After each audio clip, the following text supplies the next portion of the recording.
Hello everyone, how are you doing? This is MD Tech here with another quick tutorial. In today's tutorial, I'm going to show you guys how to set up a password for your Excel workbook if you want to protect the data and from people from opening it that should not be. I'm going to show you guys how to set a password.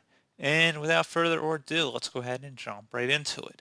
So go ahead and open up the Excel workbook in question and then go up to the File tab up in the top left corner. Select the Info option on the left panel here. And on the right side where it says Protect Workbook, control what types of changes people can make to this workbook. Select the Protect Workbook button. And you want to select where it says Encrypt with Password. Require a password to open this workbook.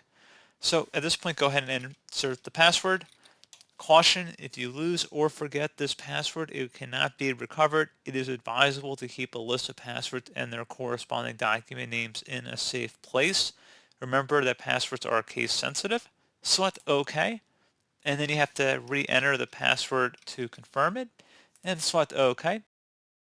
So let's say I went ahead and closed out of here. I think I have a few extra workbooks open here.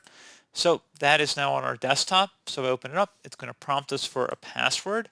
So go ahead and type in that password here and select OK. And that's about it. So pretty straightforward process, guys. Do hope I was able to help you out, and I do look forward to catching you all in the next tutorial. Goodbye.